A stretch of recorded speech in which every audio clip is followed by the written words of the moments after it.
सभी लोगों को नमस्ते। मैं पुष्कर अवस्थी। आज हम लोग एसएससी जीडी में 10/1/2023 में जो सवाल हुए थे आज हम लोग देखेंगे उनको। उससे पहले पिछली क्लास में जो 7/1/2023 को जो पेपर हुआ था या हमने वीडियो बनाया था उसमें कुछ खामियां हुई थी 18 नंबर सवाल पे, ठीक है ना। उसको फिर से आप देख लीजिएगा। इसके बाद वो वीडियो आपके पास मिल जाएगा आपको कि कहाँ पर खामियां हुई थी, वो एडिटिंग करने में कोई दिक्कत हुई थी, ठीक है ना। चलते हैं 18 नंबर सवाल पे। लिखा है जब एक ब्लूटूथ ईयरफोन की कीमत 12% की वृद्धि की जाती है तो इसकी बिक्री लिखा है 20% कम हो जाती है, तो इसके राजस्व पर पड़ने वाला शुद्ध प्रभाव क्या होगा। कितना सिंपल सवाल है। आपको हमने पिछले सवाल में बताया होगा कि आपको की यहाँ पर देखो संख्या गुणते यहाँ पर कीमत गुणते राजस्व बराबर राजस्व होता है ना। संख्या यहाँ पर क्लियर, संख्या गुणते क्या हो जाएगा, कीमत उसकी एक की, और यहाँ पर जब गुणा करेंगे तो वहां पर राजस्व निकलता है। तो जब इस तरीके सवाल मिल जाए तो यहाँ पर देखिए कीमत यहाँ पर 12% की और यहाँ पर ब्लूटूथ की जो संख्या है 20% कम, तो इस तरीके सवाल डायरेक्टली आप कर सकते हैं। कैसे, तो 12% की वृद्धि हुई तो 100 की वैल्यू 12% बढ़ा दीजिए 112, और 112 में 20% कम करना है तो 112 का 20% निकालेंगे तो 22.4 निकलेगा। तो जब जोड़ा था तो हमने एक 12 जोड़ा था और घटाया है तो 22.4 घटाना है। तो इसमें देखिए दोनों को जब हल करेंगे तो ये निकलेगा जाके 10.4। यही आपका आंसर हो जाएगा। 10.4% की कमी आएगी। क्या आएगी, कमी। चौथा ऑप्शन सही हो जाएगा। चलते हैं पहले नंबर सवाल पे। लिखा है एक दुकानदार अपनी वस्तुओं पर 40% छूट देता है और उसके बाद भी 20% का लाभ अर्जित करता है। 2400 रुपए के अंकित मूल्य वाली एक वस्तु के लिए दुकानदार कितना क्रय मूल्य भुगतान करता है। कितना सिंपल सवाल है। ऐसे में आपको याद रखना पड़ेगा कि यहाँ पर पूछ क्या रहा है, क्रय मूल्य। जब भी आपको लाभ हो और उसमें डिस्काउंट भी दिया गया और लाभ भी हो तो इस तरीके सवाल देखते हैं कैसे करेंगे। तो एक तरफ डाल देना आपको सीपी, एक तरफ डाल देना एमपी, और बस तुम्हें उल्टा काम करना है। सीपी का संबंध लाभ और हानि से होता है तो एमपी को उससे संबंधित करवा दीजिए, और एमपी का संबंध डिस्काउंट से होता है तो डिस्काउंट को इधर संबंध सीपी से करवा दीजिए। बस इतना काम करना है। तो यहाँ पर देखिए डिस्काउंट कितना हो रहा है, 40% छूट, तो यहाँ पर जब करेंगे तो सीपी की तरफ 60 हो जाएगा, 100 में कम हो जाएगा, तो ये आपको हो जाएगा। एमपी क्या हो जाएगा, 20% लाभ, तो यहाँ 120 कर दीजिए। बस तुम्हें उल्टा काम करना है, ठीक है ना। सीपी का संबंध लाभ से होगा तो लाभ संबंध करवा दीजिए एमपी से, है ना, और डिस्काउंट संबंध होगा सीपी, यहाँ पर देखो एमपी से तो सीपी से करवा दीजिए। तो उल्टा काम करना है, बस काट दीजिए। तो क्या हो जाएगा, 1:2, याद रहेगा। तो एमपी यहाँ पर देखो सीपी और एमपी का अनुपात आ जाएगा 1:2, जबकि 2 की वैल्यू दी गई है। 2 बराबर किसके, 2400। जब 2 बराबर 2400 तो 1 बराबर क्या हो जाएगा, 1200। यही आपका आंसर हो जाएगा। ऑप्शन नंबर 2 सही हो जाएगा, ठीक है ना। चलते हैं अगले सवाल पे। देखते चलते हैं दूसरे नंबर सवाल पे। लिखा है एक व्यक्ति स्कूटर द्वारा 64 किलोमीटर प्रति घंटे की चाल से एक निश्चित दूरी तय करता है और वह साइकिल चलाकर 16 किलोमीटर प्रति घंटे की चाल से प्रारंभिक स्थान पर लौट आता है। पूरी यात्रा के लिए औसत चाल ज्ञात कीजिए। कितना सिंपल सवाल है। आपको पता होना चाहिए कि जब यहाँ पर डिस्टेंस एक ही हो तो औसत चाल बराबर जो फार्मूला होता है, याद रखना, एवरेज स्पीड का फार्मूला होता है तो 2xy अपान x प्लस वाई, ये याद रखना है। ये x क्या हो जाएगा, पहली चाल, y क्या हो जाएगी, दूसरी चाल। इसी में रख दीजिए आप। तो क्या हो जाएगा, 2 गुणते यहाँ पर 64 गुणते 16, और 64 16 जोड़ के 80 हो जाएगा। 8 से काट देंगे, 8 8 64, 8 दाम 80, 8 दूनी 16, और 16 का 16 में गुणा करेंगे 256, तो 256/10 25.6 आपका आंसर हो जाएगा। ऑप्शन नंबर 1 सही हो जाएगा, ठीक है ना। चलते हैं अगले सवाल पे। देखिए चलते हैं तीसरे नंबर सवाल पे। लिखा है 5 महिलाएं एक काम को 8 दिनों में पूरा कर सकती हैं, जबकि 8 बच्चे उसी काम को 10 दिनों में पूरा कर सकते हैं। 2 महिलाएं और 4 बच्चे उस काम को कितने दिन में पूरा कर सकेंगे। कितना सिंपल सवाल है। आपको करना क्या है, देख लिखना है कि 5 महिलाएं या फिर आप 5 जो महिलाएं हैं वो 8 दिन में, और यहाँ पर कितने बच्चे, 8 बच्चे, तो यहाँ पर कितने दिन में, 10 दिन में। अगर एक बात आपसे पूछी जाए कि एक दिन में अगर काम करवाना हो तो हमें उतना ही गुना क्या होगा, क्षमता बढ़ानी पड़ेगी। तो बस, तो अगर एक दिन में काम कराना हो महिलाओं से तो कितनी महिलाएं चाहिए, तो 8 पन 40, तो 40 महिलाएं चाहिए। इसी तरीके अगर एक दिन में लड़कों से काम कराए, मतलब बॉय से काम कराना हो, है ना, जो यहाँ पर दिया गया बच्चों से काम कराना हो तो क्या हो जाएगा, कितने बच्चे चाहिए, तो यहाँ पर 8 दाम 80 बच्चे चाहिए, ठीक है ना। तो इन दोनों कंपेयर हो गया, ठीक है ना। एक दिन का दोनों होगा तो दोनों क्या हो गए, इक्वल हो गए। चाहे अब यहाँ पर देखो, अगर इसको काट लो तो यहाँ से ये निकल आएगा कि एक वोमेन बराबर या 2 बेबी की निकल आएगा, 2 बच्चों की निकल आएगा, ठीक है ना। एक महिला बराबर 2 बच्चे हो गए। ये समझ में आया, कंपेयर मालूम हो गया हमें। अब क्या होगा, अब करना क्या है, पूछ क्या रहा है, वो कह रहा है 2 महिलाएं और 4 बच्चे। क्या कह रहा है, 4 बच्चे कितने दिन में, यही पूछ रहा है आपसे। तो आपको क्या करना है, 2 ओमेन लिखा रहने दीजिए, बस इसको आप बॉय बॉय में या ओमेन ओमेन में चेंज कर दीजिए। तो हम ओमेन में चेंज कर दें तो 4 बॉय की जगह क्या लिख सकते हैं, जब हमें पता है कि 1 ओमेन बराबर 2 बॉय के, तो याद रखेगा 2 बॉय की जगह 1 ओमेन, तो 4 बॉय की जगह 2 ओमेन लिख सकते हैं। याद रहेगा, 2 बॉय की जगह 1 ओमेन लिख सकते हैं, तो 4 बॉय की जगह 2 ओमेन लिख सकते हैं। तो यहाँ पर क्या कर देंगे, 2 ओमेन हो जाएगा। तो ये हो जाएगा 4 ओमेन, कितने हो जाएंगे, और 4 ओमेन का अगर निकाल लें तो हमारा आंसर आ जाएगा। जबकि दिया कितने ओमेन का दिया गया है, देखिए यहाँ पर 5 ओमेन का दिया गया है। 5 ओमेन कितना, 5 ओमेन 8 दिन में, तो 4 ओमेन कितने दिन में, बस एमडी बराबर एमडी लगा दीजिए। तो 4 दूनी 8, 5 दूनी 10, तो डी की वैल्यू 10 आ जाएगी। आपका ऑप्शन देखिए एक सही हो जाएगा। ठीक है ना, चलते हैं अगले सवाल पे। तो देखते हैं, चलते हैं चौथे नंबर सवाल पे। लिखा है एक लंबवृत्तीय बेलन का व्यास 14 सेंटीमीटर और ऊंचाई 2 सेंटीमीटर है। इसके वक्र पृष्ठीय क्षेत्रफल और संपूर्ण पृष्ठीय क्षेत्रफल का योग ज्ञात कीजिए। कितना सिंपल सवाल है, आपको पता होना चाहिए दोनों चीजें। आपको फार्मूला पता होना चाहिए कि वक्र पृष्ठ का क्षेत्रफल क्या होता है, 2 पाई आर एच होता है, और संपूर्ण पृष्ठ का क्षेत्रफल होता है 2 पाई आर एच प्लस आर। ठीक है ना, तो इस तरीके से तुम्हें पता होना चाहिए। तो आपको करना है पहले वक्र पृष्ठ का, तो यह हो जाएगा 2 पाई आर एच, संपूर्ण पृष्ठ का निकाल दीजिए तो 2 पाई आर एच प्लस आर। ठीक है, इससे जो कॉमन मिले कॉमन कर लीजिए। तो जब कॉमन करेंगे तो 2 पाई आर कॉमन हो जाएगा, अंदर जो बचेगा वो बचेगा एच, और इधर भी एच प्लस आर बचेगा। ठीक है, ये हमने कॉमन कर लिया। तो यहाँ पर ये वैल्यू बनेंगी। जब आप इसको हल करेंगे तो 2 पाई आर और ये हो जाएगा 2h प्लस आर। अब आपको इसमें रख देना है। जब रखेंगे तो 2 गुणते 22/7, आर की वैल्यू 7, और 2 गुणते यहाँ पर जब करेंगे तो 2 दिया गया है, ऊंचाई कितनी दी गई है, ऊंचाई 2, तो 2 रख देंगे प्लस आर 7। इसको जब हल करेंगे तो 7 से 7 खत्म हो जाएगा, ये हो जाएगा 44, और इधर जब जोड़ ये करेंगे 4 और 4 7 में जुड़ जाएगा तो 11 हो जाएगा। 11 चौको 44 और 11 चौको 44 और 4 48, आपका 484 आपका आंसर हो जाएगा सेंटीमीटर स्क्वायर। ऑप्शन नंबर 1 सही हो जाएगा। ठीक है ना, चलते हैं अगले सवाल पे। ठीक है, देखिए चलते हैं 14 नंबर सवाल पे। देखिए चलते हैं 5वें नंबर सवाल पे। लिखा है √6, √8 और √21 का चतुर्थानुपाती ज्ञात कीजिए। कितना सिंपल सवाल है, आपको पता होना चाहिए चतुर्थानुपाती का जो फार्मूला होता है वो आपका BC/A होता है। क्या होता है बेटा, BC/A। बस इसी में रख देना है आपको, ये A की वैल्यू, ये B की वैल्यू है, C की वैल्यू बस रखेंगे तो √8 होते √21 बटे √6 का भाग दे दीजिए। डायरेक्टली तो भाग जाएगा नहीं, तो आपको क्या करना है, √3 से देखिए काट देंगे, √7 आ जाएगा, और √3 से काटेंगे √2 आ जाएगा, और √2 से √8 खत्म हो जाएगा तो रूट आ जाएगा 4, और 4 से गुणा कर दीजिए तो √7 यहाँ पर आ जाएगा 28, और √28 को आप बोल सकते हैं 2 यहाँ पर 7। ऑप्शन नंबर 2 आपका सही हो जाएगा। ठीक है ना, चलते हैं अगले सवाल पे। देखिए चलते हैं 6 नंबर सवाल पे। लिखा है एक पेंटिंग को 12 दिनों में पेंट कर सकता है, बी उसी को 8 दिनों में पेंट कर सकता है, सी उसी को 10 दिनों में पेंट कर सकता है। लिखा है दिनों की संख्या ज्ञात करें जिनमें एक द्वारा पेंट की जा सकती है।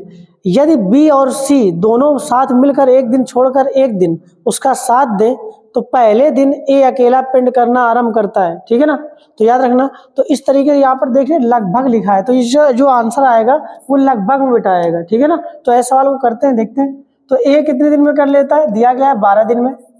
बी कितने दिन में कर लेता है, दिया गया है बी 8 दिन में पूरा कर लेता है, पेंट कर लेता है। ठीक है, और सी का भी दिया गया है बेटा, सी 10 दिन में।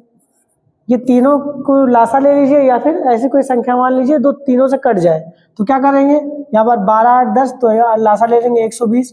तो 120 का आप ऐसे ये कुल काम मान लीजिए, हमने काम क्या मान लिया, एक वर्क जो हमने मान लिया 120। अब क्योंकि क्षमता निकालना है हमें, तो सारे सबकी क्षमता निकाल लीजिए। तो ए की क्षमता कितनी निकल आएगी आपकी 10, बी की क्षमता कितनी निकल आएगी आपके 15, और सी की क्षमता कितनी निकल आएगी 12।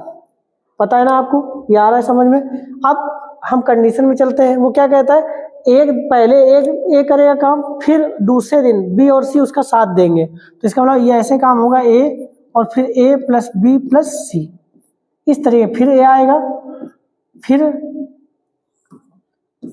ए प्लस बी प्लस सी, ऐसे काम होगा।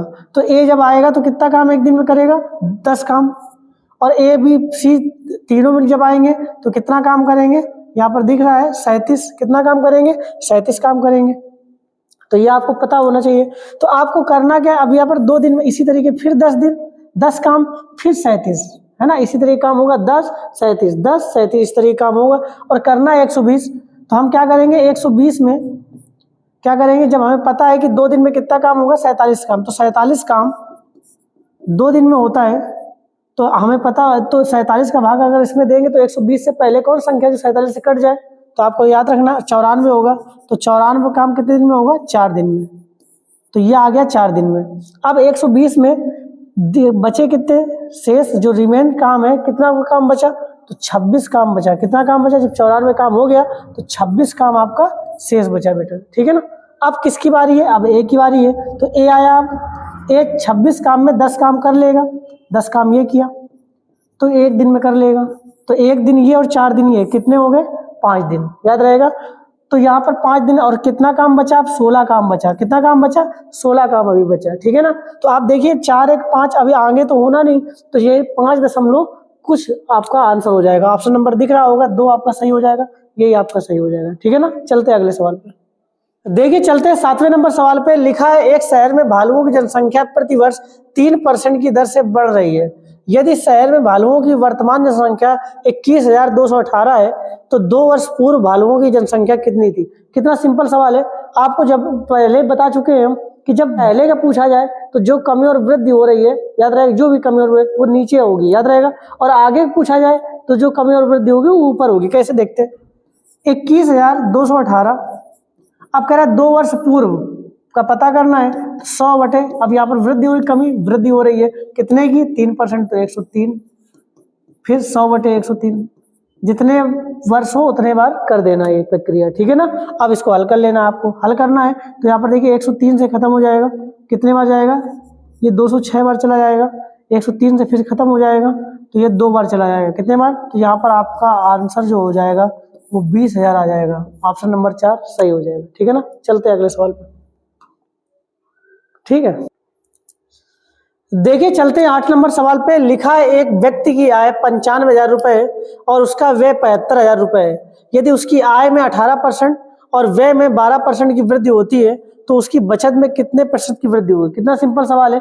आपको ये पता होना चाहिए कि आय बराबर क्या होता है। आय में 2 चीजें होती हैं, आय 2 चीजों से मिलकर बना होती है, एक तो आपको बचत और दूसरा खर्च, जिसको व्यय कहते हैं, ठीक है ना। तो लिख सकते हो आप, यहाँ पर लिख सकते हो व्यय मतलब खर्च, व्यय प्लस यहाँ पर कर सकते हैं बचत बराबर आय, ये लिख सकते हो आप, क्लियर कर सकते हैं। तो ये आय लिखिए, ठीक है ना। तो आपको समझना है, आपको व्यय कितना है यहाँ पर दिया गया है, यहाँ पर आय दी गई है 95,000, कितना है 95,000, और जबकि यहाँ पर व्यय कितना है 75,000। तो क्या आप बचत नहीं निकाल सकते, है ना। तो क्या घटा दीजिए 75,000 95 से, तो यह हो जाएगा 20,000, कितना आ जाएगा 20,000 आ जाएगा, ठीक है ना। जब घटा देंगे तो 20,000 है, इसका मतलब बचत आप 20,000 कर रहे थे। अब क्या कर रहा है, कह रहा है कि आय में 18% की वृद्धि, जब 18% वृद्धि करेंगे तो ये आ जाएगा 1,12,000। या आप समझे, इसको 18% की वृद्धि आप इसको करेंगे तो इसको देख लीजिएगा, 18% वृद्धि करेंगे तो 1,12,100 आ जाएगा, कितना आ जाएगा 100। और वो कह रहा है कि यहाँ पर देखो व्यय में 12% वृद्धि करना, तो वृद्धि जब 12% जब आप इसको जब जोड़ेंगे आप तो 84,000 आ जाएगा, कितना आ जाएगा 84,000। फिर आप बचत निकाल सकते हो, जब निकालेंगे आप बचत तो इसको घटा दीजिए, जब घटाएंगे तो 28,100 आ जाएगा, कितना आ जाएगा 28,100, याद रहेगा। तो बस आपको क्या करना है, घटा देना है। जब 28,100 है, पहले कितना था 20,000 था, तो घटा दीजिए तो 8100 आपका वृद्धि हो है, यही पूछ रहा है वो कितने। यहाँ पर देखिए बचत में कितने प्रतिशत की वृद्धि, तो या तो वृद्धि निकली है यहाँ से यहाँ 8100, अब वृद्धि प्रतिशत निकालिए, इसी का परसेंटेज निकाल लीजिए। तो वृद्धि परसेंट कितना होगा, तो यही 8100 निकाल लेंगे किसमें 20,000 में, तो 20,000 में 8100 निकालेंगे तो आप देखिए 4 जीरो खत्म हो जाएंगे और 81 का आधा कर देंगे तो 81 का आधा 40.5 होता है। ऑप्शन नंबर दिख रहा है कोई, ऑप्शन नंबर 4 सही हो जाएगा। ठीक है ना, चलते हैं अगले सवाल पे। देखिए चलते हैं 9वें नंबर सवाल पे। लिखा है मोहन एक टेबल को 2832 रुपए में बेच रहा है, यदि उसका लाभ 18% है तो टेबल का क्रय मूल्य कितना है। कितना सिंपल सवाल है। जब 18% यहाँ पर लिया है लाभ और यहाँ पर ये विक्रय मूल्य दिया 2832 और आपको क्या निकालना है सीपी, तो आपको पता होना चाहिए। तो ये 118 की वैल्यू है। किसकी वैल्यू है? 118 की। तो जब 118 की वैल्यू 2832 है तो एक की वैल्यू निकाल सकते हो, तो ये निकल आएगा आपका पूरा 24। कितने बार चला जाएगा? 24 बार। तो 100 बराबर निकाल सकते हो, तो आप निकाल लेंगे 2400। ये आपको कर सकते हो। ठीक है ना। अगर ऐसा ना आए तो आपको पता होना चाहिए इस तरीके से सवाल करने के लिए कि आपको ये पता है कि सीपी बराबर होता है SP into 100/100 plus profit percent. आप ऐसे भी कर सकते हो, इसको रख सकते हो। तो एसपी की जगह रख देंगे 2832 और यहाँ पर 100, यहाँ पर कर देंगे 118 और 118 से काट देंगे तो ये 24 बार चला जाएगा और 2400 आपका आंसर हो जाएगा। ठीक है ना। ये ऑप्शन नंबर देख सकते हैं 4 सही हो जाएगा। ठीक है ना। चलते हैं अगले सवाल पे। देखिए चलते हैं 10वें नंबर सवाल पे। लिखा है 80,000 रुपए की राशि 10% वार्षिक चक्रवृद्धि ब्याज दर पर ब्याज के वार्षिक रूप से संयोजित होने पर कितने समय में 1,17,128 रुपए हो जाएगी। कितना सिंपल सवाल है। 1,17,128 रुपए हो जाएगी और यहाँ पर हमें पता होगा ए बराबर क्या होता है P 1 प्लस आर। ये क्या हो जाएगा P, यहाँ पर हो जाएगा ए बराबर क्या होता है P 1 प्लस आर अपॉन 100 की पावर T। पता है ना। तो इस तरीके इसमें रख सकते हो कि आर दी गई है 10, इसको आप हल कर लीजिए, बस इसको हल करना है। ठीक है ना। वैसे सिंपल है, डायरेक्टली भी कर सकते थे आप। जो कटे वो काट लीजिए, इन लोगों को डायरेक्टली करना है तो इन लोगों को काट दीजिए। जब कटेगा तो यार देखिए जो कटे तो ये वैल्यू बन जाए 8 से कट जाएगा 10,000 आ जाएगा और ये वैल्यू जब 8 से काटेंगे तो यहाँ पर 8 एक कम 8 आ जाएगा, यहाँ पर देखिए, और यहाँ पर 3 आ जाएगा। कितना आ जाएगा? 3। यहाँ पर देखिए और 8 यहाँ 8 चौको 32, यहाँ 5 आएगा, 8 6 48, यहाँ पर 6 आएगा, फिर यहाँ पर देखिए 8 चौको 32, 4 आएगा और 8 एक कम 8, 14,641 आ जाएगा। ठीक है ना। अब यहाँ पर ये 10 यहाँ पर दिख रहा है, वहाँ पर 10%, यहाँ पर 10% इसका कितना हो जाएगा? कितना परसेंट? 3 बार की 4 बार कि 10 की गुणते यहाँ पर 10 की पावर 4 जब करेंगे 10,000 आएगा। तो इसका मतलब ये कहीं ना कहीं क्या लिखा है यहाँ पर, ये भी कहीं ना कहीं पावर 4 है। देखिए 14,641 11 की पावर 4 है। ठीक है ना। तो ऑप्शन नंबर आपका 1 सही हो जाएगा। और करना हो तो आप ऐसे भी कर सकते हो, इस फार्मूले में रख के। जब ऐसे कर सकते हैं आप कि यहाँ पर 11,728 और यहाँ पर बटे यहाँ पर 80,000 कर सकते हैं। पी की वैल्यू दी गई है यहाँ पर 80,000, ये लिखा नहीं, लिख सकते हो आप। और यहाँ पर हो जाएगा 110, यहाँ पर 11 हो जाएगा 11/10 की पावर टी। बस आपको लिखना है, 8 से खत्म हो जाएगा। आपको बताया है ऊपर, यहाँ पर दिख रहा होगा 14,641 और यहाँ 10,000 आ ही गया है। कितना आ गया? 10,000। ठीक है। तो 10,000 10 की पावर कितनी होती है? 4 होती है। तो इसे मतलब 11 की पावर 4 भी होगी, ये देख लेना। यहाँ पर 14,641 हो जाएगी। तो ऑप्शन में यहाँ पर देखिए तो 4 वैल्यू निकल आएगी। यहाँ पर लिख सकते हैं 11/10 की पावर 4 बराबर 11/10 की पावर टी। तो जब मूल बराबर तो घाते बराबर, तो यहाँ पर क्या हो जाएगा? टी की वैल्यू कितनी आ जाएगी? 4। ऑप्शन नंबर आपका 1 सही हो जाएगा। ठीक है ना। चलते हैं अगले सवाल पर। तो देखिए चलते हैं 11 नंबर सवाल पे। लिखा है 5 घंटियां सुबह 9 बजे एक साथ बजती हैं। ये 12 सेकेंड, 18 सेकेंड, 24 सेकेंड, 36 सेकेंड और 45 सेकेंड के अंतराल पर बजती हैं। तो घंटियां पुनः किस समय में एक साथ बजेंगी। कितना सिंपल सवाल है। आपको सबसे पहले क्या करना है, इसका लासा ले लेना है 12, 18, 24 और ये 45 का। तो जब 12, 18, 24, 45 का लासा लेंगे तो आपका 360 आएगा। क्या आएगा? और जो इकाई होगी यहाँ पर सेकेंड है तो सेकेंड में, तो 360 सेकेंड को क्या बोलेंगे? 6 मिनट। क्या बोलते हैं? 6 मिनट। तो इसका मतलब ये है कि जब यहाँ पर घंटियां 9 बजे बज गई थी तो आप 9:06 में बजेंगे। कितने? ऑप्शन नंबर 2 सही हो जाएगा। ठीक है ना। चलते हैं अगले सवाल पे। देखिए चलते हैं 12 नंबर सवाल पे। लिखा है ए अपने वेतन का 45% भोजन पर खर्च करता है और अपने वेतन का 5% वृद्धाश्रम में दान कर देता है। वह भोजन तथा वृद्धाश्रम पर कुल 28,500 रुपए के खर्च करता है। तो ए की आय कितनी? कितना सिंपल सवाल है। अब यहाँ पर शेष वाला तो बात है नहीं, 45% भोजन पर और 5% वृद्धाश्रम, तो 45 और 5 जोड़ देंगे 50, तो 50% की वैल्यू ये लिखा है ना 28,500। जब 50% की वैल्यू बेटा 28,500 है यहाँ पर दिख रहा है 28,500। जब 50% की वैल्यू है तो भैया 100% की वैल्यू कितनी होगी? 57,000 रुपये। ठीक है ना, चलते हैं अगले सवाल पे। चलते हैं 13 नंबर सवाल पे। लिखा है 9 सेंटीमीटर त्रिज्या और 15 सेंटीमीटर ऊंचाई वाले एक शंख को पिघलाकर 45 सेंटीमीटर ऊंचाई का एक बेलन बनाया जाता है। बेलन का व्यास कितना है? आपको ये पता होना चाहिए कि जब पिघलाकर वही दूसरी वैल्यू में बन रही है तो इसका मतलब आयतन दोनों बराबर होंगे। तो यहाँ पर क्या हो जाएगा कि यहाँ पर शंख का आयतन बराबर बेलन के आयतन हो जाएगा। ठीक है ना, वैल्यूम इसका और वैल्यूम इसका, बस। तो एक इसका आयतन क्या होता है? 1/3 पाई आर स्क्वायर एच, जबकि यहाँ पर बेलन का क्या होता है? पाई आर स्क्वायर एच। बस आपको क्या करना है, इसमें आर अलग होगा है ना और एच अलग होगा, ये याद रखना। पाई लेकिन सेम होगा तो पाई से पाई खत्म कर दीजिए, पाई से पाई क्या कर देंगे? खत्म कर देंगे, बस इसकी वैल्यू रख देंगे। तो आर की वैल्यू यहाँ पर देखिए कितना है, यहाँ पर 9 है तो 9 गुणते 9। एच कितना है यहाँ पर? तो यहाँ पर शंख का एच कितना है? यहाँ पर 15 रख दीजिए। आर यहाँ पर बेलन का देखिए आर कितना है? आर पूछ रहा है, जबकि व्यास पूछ रहा है वो, तो आर की जगह रख दीजिए कुछ आर ही रख दीजिए। एच की वैल्यू यहाँ पर दी गई है 45, तो 45 कर दीजिए, बस। अब आपको इसको हल कर लेना है। 3 त्रिका 9। अब यहाँ पर जब खत्म हो जाएगा तो यहाँ पर 15 थे 45 और 3 से खत्म हो जाएगा 9, तो यहाँ पर वैल्यू आ जाएगी आर स्क्वायर बराबर हो जाएगा 9। तो आर की वैल्यू आ जाएगी 3। कितनी आ जाएगी? 3 बेटा। जब 3 वैल्यू आ जाएगी, यहाँ पर व्यास पूछ रहा है तो इसको क्या कर देंगे? दुगुना कर देंगे। जब दुगुना कर देंगे तो 6 आपका ऑप्शन नंबर 4 सही हो जाएगा। ठीक है ना, चलते आगे। देखिए चलते हैं 14 नंबर सवाल पे। लिखा है एक व्यक्ति गंतव्य तक पहुंचने के लिए 4 अलग अलग रास्तों से साइकिल चलाता है। इस पूरी यात्रा के दौरान उसकी औसत गति क्या होगी? यहाँ पर रास्ता दिया गया ABCD और यहाँ पर किलोमीटर प्रति घंटे में गति दी गई है, दूरी यहाँ पर किलोमीटर में दी गई है। तो यहाँ पर आपको पता होना चाहिए जब यहाँ पर दूरियां अलग अलग हो, समय अलग अलग हो, चाल अलग अलग हो, तो आपको होता है औसत चाल बराबर कुल दूरी बटे कुल समय।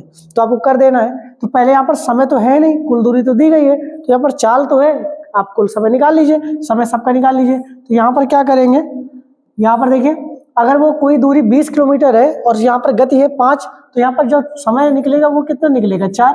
इसी तरीके इसका भाग इसमें दे दीजिए। जब हमें पता होगा समय बराबर दूरी बटे चाल होता है, तो दूरी बटे चाल भाग दे दीजिए, तो यहाँ पर आ जाएगा 3।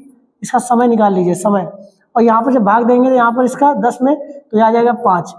4 का भाग 24 में दे देंगे तो यह आ जाएगा 6। ये सब समय निकल आएंगे, इनको आप जोड़ दीजिए।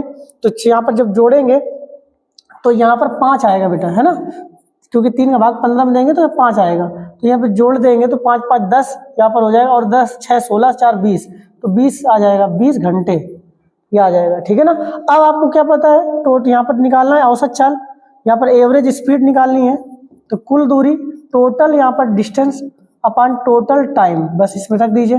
तो कुल दूरी कितनी हो जाएगी? कुल दूरी कितनी हो जाएगी बेटा? यहाँ पर जोड़ दीजिए, आपको यहाँ पर दिया गया सबको जोड़िए, तो 20 और यहाँ पर 15 हो जाएगा 35, 35 10 45 और 45 और यहाँ पर 24 69 आ जाएगा, तो 69। और यहाँ पर यहाँ पर कुल समय कितना हो जाएगा? 20, तो 69 में 20 का भाग दीजिए, तो 20 23 60, इसका मतलब लगभग में 3 आएगा। तो ऑप्शन नंबर दिख रहा होगा 2 सही हो जाएगा, 3.45 करके देख लीजिएगा, आ जाएगा। ठीक है ना, चलते हैं अगले सवाल। देखिए चलते हैं 15 नंबर सवाल पे। लिखा है दिव्या ने एक कार 3,50,000 रुपए में खरीदी और 4,35,000 रुपए में बेची, उसका लाभ प्रतिशत कितना है? लिखा है 1 दशमलव स्थान तक सही। आपको निकालना है 1 दशमलव के 1 स्थान तक। कैसे करना है? सिंपल सवाल है। तो आपको क्या करना है, 3 लाख यहाँ पर 35,000 में 3,50,000 घटा देना, तो लाभ निकल आएगा, जो प्रॉफिट होगा वो निकल आएगा। तो जब घटाओगे तो 85,000 निकल आएगा। कितना निकल आएगा? 85। बस इसी को निकाल लेना, प्रॉफिट परसेंट। आपको प्रॉफिट परसेंट पता होना चाहिए क्या होता है। तो बस क्या होता है प्रॉफिट परसेंट? प्रॉफिट हमेशा जो है जब तक कहा ना जाए वो सीपी पर ही होता है। तो सीपी कितना है? 3,50,000 गुणते 100। इसको हल कर लीजिए, आंसर आ जाएगा। तो यहाँ पर 4 जीरो से 4 जीरो खत्म हो जाएंगे, यहाँ पर खत्म हो जाएंगे, 1 जीरो हमने एक्स्ट्रा खत्म कर दिया है, ये आप, तो ये आ जाएगा 850/35। ठीक है ना।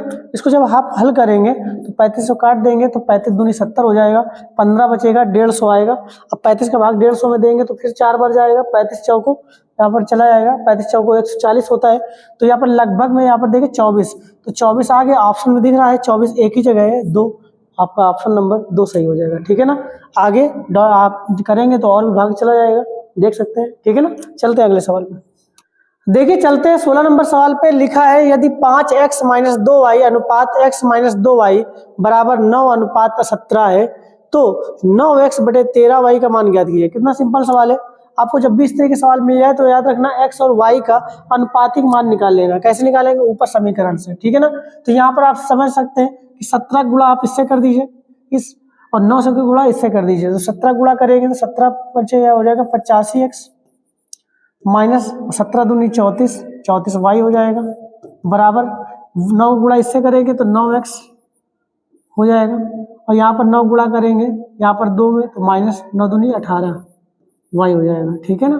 तो इसको हल कर लीजिए तो x x एक तरफ y y एक तरफ कर लीजिए तो 9x 85x में चला जाएगा तो यह बन जाएगा 76x, और 34 उधर चला जाएगा और 18 घट जाएगा 34 में तो ये हो जाएगा 16y। जब आप इसे हल करेंगे तो x बटे वाई बराबर निकल आएगा 16 बटे 76। आप इसको और छोटा कर दीजिए तो 4 बटे 19 आ जाएगा, जो कि x का मान ये आ जाएगा और y का मान ये आ जाएगा, ठीक है ना। तो बस किसका मान पूछ रहा है, 9x बटे 13y का। तो x की जगह x को y की जगह y रख दीजिए तो 9 गुणते 4 और 13 गुणते 19 तो 9 चौको 36। आपका यहीं से आंसर आ गया था। ऑप्शन नंबर देखिए 3 में ऐसा है जो 36 है, बाकी किसी में 36 नहीं है तो 3 कर देंगे। अगर गुणा करना है तो आप कर देंगे तो 19 गुणा 13 में करेंगे तो 247 आपका आ जाएगा, ठीक है ना। यह ऑप्शन आंसर हो जाएगा, ठीक है ना। चलते हैं अगले सवाल में। देखिए चलते हैं 17 नंबर सवाल पे। लिखा है एक कार 5 घंटे में 240 किलोमीटर की दूरी तय करती है। यदि वह अपनी सामान्य गति से अधिक गति से यात्रा करती तो उसी दूरी को तय करने में कितना अधिक समय लगेगा। कितना सिंपल सवाल है। तो जब 5 घंटे हैं और दूरी दी गई 240 तो क्या भाग दे के आप चाल नहीं निकाल सकते, भाग दीजिए 240 में तो ये आपका आएगा 48 किलोमीटर प्रति घंटा। जो चाल आपके यहाँ पहले थी वो 48 थी, अब तुमने आधी चाल कर दी तो आधी जब चाल कर दी तो 24 चाल बची। दूरी वही है 240, तो 240 में 24 का भाग देंगे तो कितना आ जाएगा 10। अब याद रखना यहाँ पर पहले कितने घंटे लग रहे थे 5 घंटे, अब कितने घंटे लग रहे हैं 10 घंटे, याद रहेगा। तो ये पहले 5 घंटे अब 10 घंटे, तो कितना अंतर है, कह रहा है कितना अधिक, तो कितना अधिक है 5 घंटे अधिक, तो ऑप्शन 5 घंटे अधिक, ऑप्शन नंबर 2 आपका सही हो जाएगा, ठीक है ना। चलते हैं अगले सवाल पे। देखिए चलते 18 नंबर सवाल पे। लिखा है एक्स ने कुल 180 रुपए में 40 पेंसिलें खरीदी और 180 रुपए में 2 दर्जन कम। देखिए चलते हैं 18 नंबर सवाल पे। लिखा है एक्स ने कुल 180 रुपए में 40 पेंसिलें खरीदी और 180 रुपए में 2 दर्जन कलमें खरीदी। एक कलम और एक पेंसिल के मूल्य के बीच का अंतर ज्ञात कीजिए। कितना सिंपल सवाल है। आपको करना क्या है कि 40 पेंसिलों यहाँ पर देखिए 180 रुपए, तो 40 का भाग नहीं दे सकते 180 में, तो आपका क्या निकल आएगा 4.5 आ जाएगा। कितना आ जाएगा 4.5 रुपए। अब इसी तरीके 2 दर्जन का मतलब होता है 24। कितना होता है, कल में कितनी है 24, 24 का भाग दीजिए 180 में तो आ जाएगा 7.5। कितना आएगा 7.5, 7.5 में 4.5 घटा दीजिए, यही अंतर पूछ रहा है, कितना आएगा 3 का अंतर आ जाएगा, ऑप्शन नंबर 2 सही हो जाएगा, ठीक है ना। चलते हैं अगले सवाल पे। देखिए चलते हैं 19 नंबर सवाल पे। लिखा है 40 और 50 के बीच कितनी अभाज्य संख्याएं हैं। तो आपको क्या करना है, ऐसे तो पता होगा 40 और 50 के बीच में 3 अभाज्य संख्याएं होती हैं, लेकिन आपको ऐसे सवाल कैसे करेंगे, देखें तो एक कोड होता है 44 22 32 23 21। क्या होता है, लिखे दे रहे हैं, याद रखना 44 22 32 23 21। तो ये 44 क्या है, यहाँ पर जो 4 है पहला, ये 1 से 10 तक अभाज्य संख्या है, ये 10 से 20 तक, ये 20 से 30 तक, ये 30 से 40 तक, ये 40 से 50 तक, ये 50 से 60 तक, इसी तरीके से 60 से 70 तक आगे इस तरीके से होता रहेगा, ठीक है ना। तो कोड याद रखना 44 22 32 23 21। तो इससे काफी आपको सरलता मिल जाएगी, कर लेंगे। तो 40 से 50 निकालना है तो आपका ऑप्शन यहाँ पर देखिए 3 सही हो जाएगा और ऑप्शन नंबर 3 भी 3 है, ठीक है ना। चलते हैं अगले सवाल पे। देखिए चलते हैं 20 नंबर सवाल पे, जो कि आज का लास्ट सवाल होगा। सवाल है एक डीलर ने एक वस्तु पर 72,000 रुपए के अंकित मूल्य पर 20% की छूट दी और उसे 10% की हानि हुई। अंकित मूल्य पर उसे कितने छूट देनी चाहिए जिससे उस वस्तु पर 440 रुपए का लाभ हो। कितना सिंपल सवाल है। जब हमें पता है कि एमपी 72,000 रुपए है और यहाँ पर छूट 20% है तो एसपी नहीं निकाल सकते आप, तो निकाल लीजिए। तो 72,000 का आप 80% सीधे निकाल लीजिए। तो जब निकालेंगे तो 2 जीरो खत्म कर देंगे 8 दूनी 16, 8 सत्ते 56, 1 57, तो ये निकल आएगा 57,600। ठीक है, ये एसपी निकल आएगा। जब यहाँ पर एसपी में बेच रहे हो तो 10% की हानि हो रही है, तो ये वैल्यू किसकी है, 90 की। अगर हम 100 की वैल्यू निकाल लें तो ये वैल्यू किसकी हो जाएगी, सीपी बन जाएगा। तो कर लीजिए, तो 0 0 खत्म कर देंगे, 9 से कट जाएगा, या देखो 9 छक्का 54 हो जाएगा, और यहाँ 9 चौको 36, इसका मतलब ये वैल्यू बन जाएगी 64,000। कितनी बन जाएगी, 64,000, जो कि सीपी मिल जाएगा। ठीक है ना, समझ में आ रहा है कि नहीं आ रहा है, इधर भी कर दीजिए। ठीक है ना, तो 64,000 आपका सीपी आ गया। अब आपको 440 रुपये तो लाभ चाहिए, तो इसका मतलब एसपी कितना हुआ, आपको चाहिए एसपी कितना, तो 440 में जोड़ दीजिए। तो जब जोड़ देंगे तो 64,440 आ जाएगा। कितना आ जाएगा, 64,440। ठीक है ना, जबकि आपकी प्रिंट कितनी की थी, 72,000 रुपए की। तो बस, तो डिस्काउंट कितना, डिस्काउंट निकाल लीजिए। तो 72,000 में 64,440 घटा दीजिए। जब घटाएंगे तो 0 6, यहाँ पर 5, यहाँ पर 7, तो 70, यहाँ पर 75 60 आपका डिस्काउंट निकल आएगा। ठीक है ना, समझ में आ रहा है कि नहीं आ रहा है। अब डिस्काउंट परसेंट निकाल लीजिए, तो यही 75 60 आप निकाल लीजिए, 72,000 में कितना परसेंट होगा। जब निकालेंगे तो 3,000, 3 0 से 3 0, 72 से काटेंगे तो 72 एक कम 72, यहाँ 3 बचेगा, यहाँ पर 6 जब करेंगे तो 36 हो जाएगा। ये भाग नहीं जाएगा तो 0 कर लेंगे, दशमलव लगा के और 0 बढ़ा देंगे, और यहाँ पर 72 पंचे बन जाए, चला जाएगा 360। तो इसका मतलब आंसर 10.5 आपका सही हो जाएगा। ठीक है ना, 10.5 आपका आंसर सही हो जाएगा। क्या आ जाएगा, 10.5। ठीक है ना, ऑप्शन नंबर 1 सही हो जाएगा। ठीक, आशा करता हूँ यह वीडियो आपको पसंद आएगा। पसंद आए प्लीज़ इसे लाइक करें, शेयर करें, और हमारे चैनल को जरूर सब्सक्राइब करें। Thank you very much. हम लोग मिलते हैं नेक्स्ट वीडियो में।